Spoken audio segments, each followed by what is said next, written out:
Hello friends, in this lecture, we're going to set the input system up so that we can control the player using the keyboard. First of all, I'm going to explain how this is going to work, and then we're going to switch over to Unreal and implement it. So first of all, we're going to create an input action that has a value of a vector 2. So it's going to have an x and y value, and these are going to be floats. We're going to use this vector 2 as the direction for the player. So for example, the x here is going to control the horizontal position. So if this is 1, the player is going to go right. If this is -1, it's going to go left. Y here is going to control the vertical movement. So if it is 1, we're going to go up, and if it is -1, we're going to go down. And these numbers here, these values will be controlled by the A and D keys, and also the W and S keys. A and D here is going to control the X property of the value, and W and S here is going to control the Y. So this is how the system is going to work. Now let's go ahead and start implementing this. So we need to do two things. First, we need to create the assets of the input system, and then we need to write the code that uses those assets to make it work. So first of all, let's start by creating the assets. In the content folder, I'm going to create a new folder called input. And in here, first of all, we're going to create an input mapping context. So right click, go into input, and click on input mapping context. We can call this input mapping context, let's see, _default. Just like that. We're going to create one more, which is going to be an input action.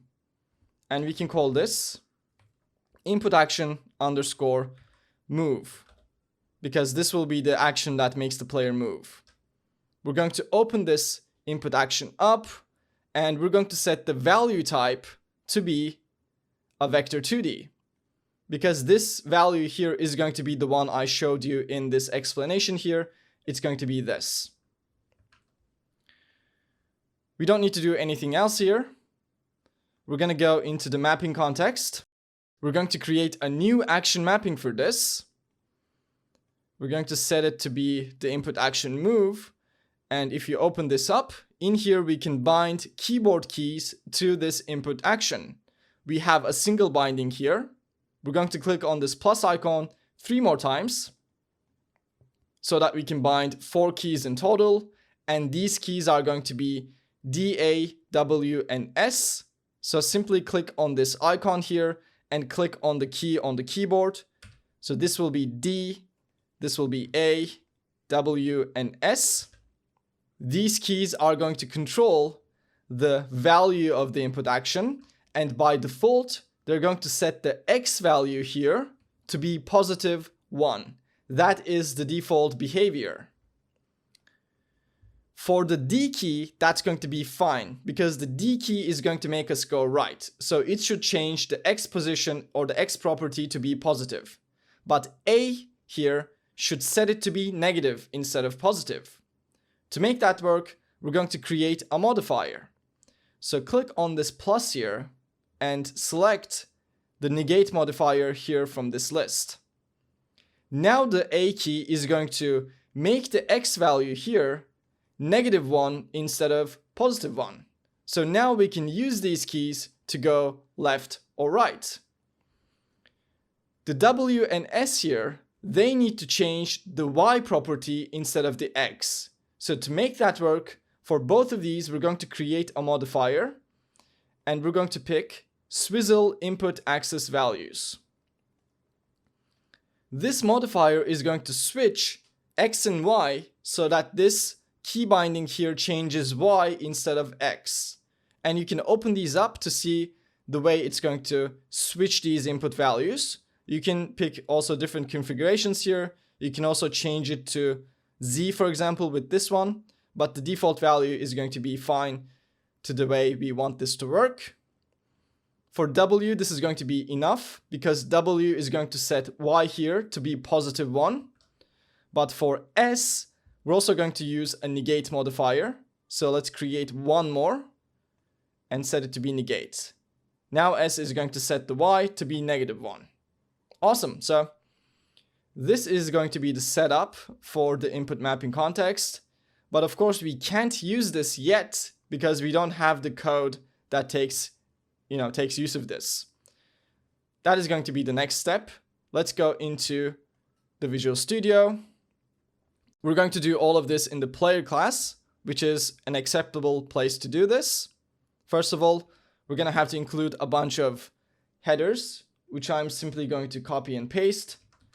And you can just pause the video and include all of these as well. And after that, we're going to create variables here in the class for the assets that we created, the input mapping context and the input action. These are going to be uProperty edit anywhere, because we're going to set these from the editor. The first one is going to be a uInput mapping context pointer. Let's call it input mapping context. And then the second one is going to be the input action. So uInput action pointer move action. And if we had more input actions, we would also create variables for them. But in this case, we only have a single one. We're also going to create a function, actually two functions, that we're going to bind to this input action. So at the bottom here, let's create a function called moveTrigger. This is going to take in a constant fInput action value reference called value. And we're going to copy and paste this and create a function called moveCompleted. Just like that. And this is also going to take in the same argument. I'm going to explain how these work in more detail, so don't worry. For now, let's just copy and paste these into the C++ file and create the function bodies. We can do that at the bottom here, just like that. Let's also copy and paste the class name. Okay, now we're going to do two things inside of the setup player input component function. This function, just like begin play and tick, will be called by Unreal itself, so we don't need to call it ourselves. And this will be called at the very start when the player enters the game. So right at the same time with begin play, I believe. So this is a good place to set up the input system. In fact, it's basically the purpose of this function. And in here, we're going to do two things. First, we're going to add the mapping context. And then we're going to bind actions to functions. So those are the two things we need to do. To add the mapping context, we're going to have to get the subsystem, the enhanced input local player subsystem, to be specific. And getting that is a two-step process. First, we need to get the player controller. In here, we have a variable called controller already.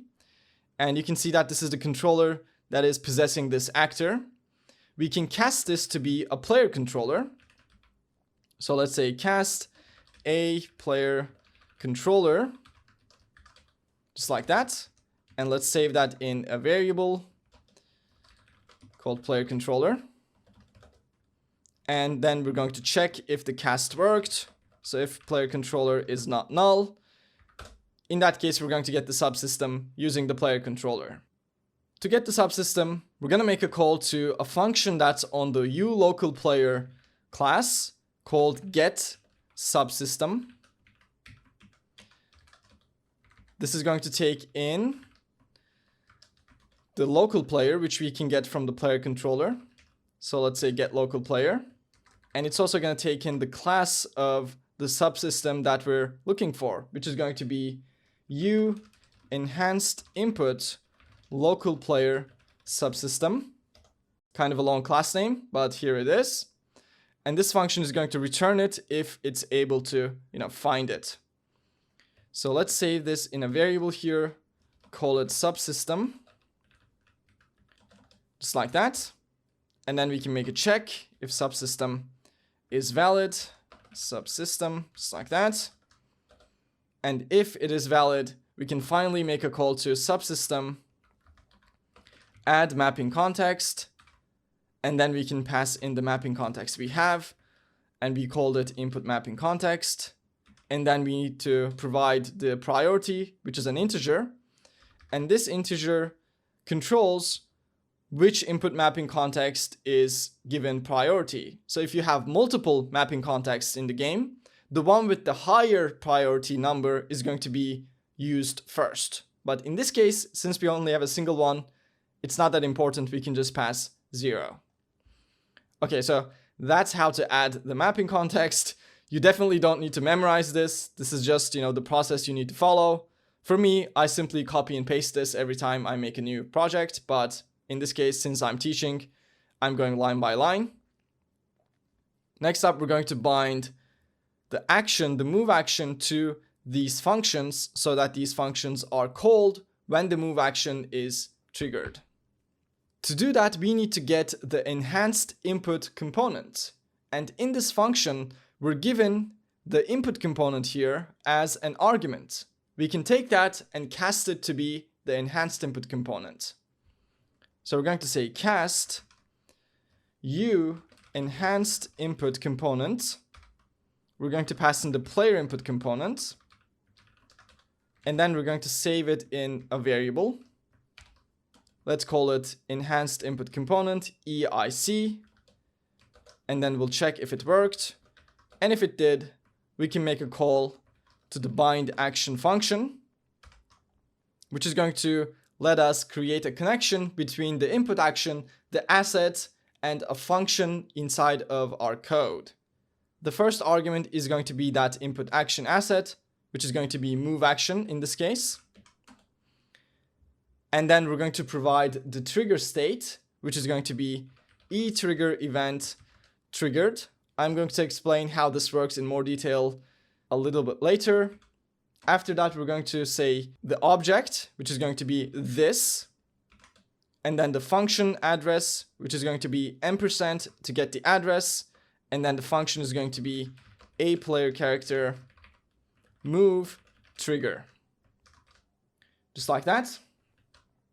That's going to be the first binding, and then we're just simply going to copy and paste this, and this time bind the completed trigger state to move completed.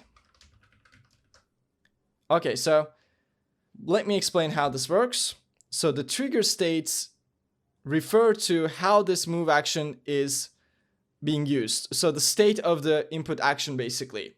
Triggered means this input action is currently being triggered. So for example, we have the W, A, S, and D keys bind to this input action. So if any one of those keys are currently being pressed, the trigger state is going to get fired over and over again as long as that condition is true. The completed trigger state here is going to be fired only once when we release the key. So for example, when we release, let's say, the W key we were holding down, the completed state or the completed trigger state will be fired only once. We also have different states like cancelled, ongoing, and a bunch more extra stuff that I'm not going to get into, but this is the basic idea of how this works. And since we're creating these connections here, now when the input action, the move action is triggered, this function here will be called. And when it's completed, this function here is going to get called. That means inside of these functions, we can, write the code to make the player move, or we can use the value of the input action, which I showed you here. And we can get that actually from this variable right here. But we're going to do that later. Okay, so that should be all we need to do in terms of the code to set this up. We're adding the mapping context and we're creating the connections between the input action and the function. So let's go ahead and exit out of Unreal. Rebuild the project. And then we're going to continue. So the compilation is done. Let's go ahead and open up the player blueprint. so that we can set those variables we created. I'm going to scroll down until I find them. Here they are. So let's set these to the assets we created for them. Just like that. Now we can save, compile, and we can run the game. You will see that we're not able to do anything, but we actually have the mapping context in the game right now, and we can actually debug or see the values that we're setting to them. So I'm actually gonna open the game up in a new editor window by clicking on that, make it bigger, and while I'm playing, I'm going to press the tilde key twice, which is going to bring up this window, and here I'm going to enter a command called show debug space enhanced input. This is going to display a bunch of information about the input system. So first of all, you can see that we are using the input mapping context default, which is the one we created. So the code we wrote is working, which is great. And we can also see the input actions we have here and the value of the input action. So you can see that we have a single input action called input action move, and this has a vector 2D value, which we can see here, x and y, exactly what I was talking about in the presentation. Now let's take a look at how these values change when we press the keys. You can also see which key I'm pressing down here. It will say true right next to it. I'm going to press the D key. And when I do that, you will see that the X is set to be 1. You can also see that the state changed to be triggered. And you can also see how long I've been triggering the input action for. I'm going to release it. It's going to go back to 0, 0 for the value. And you can also see that the state went back to be none. Now let's try the A key. And this time you can see that the X value is set to be -1. Let's try the W key. You can see that Y this time is set to be 1. And if we press the S key, the Y value is going to be -1. So we implemented the exact thing we were talking about at the start of this lecture. And now we can use these values, the X and the Y value, as the direction for the player. And that's going to be the topic of the next lecture. So thank you for watching this one. I'll see you in the next video.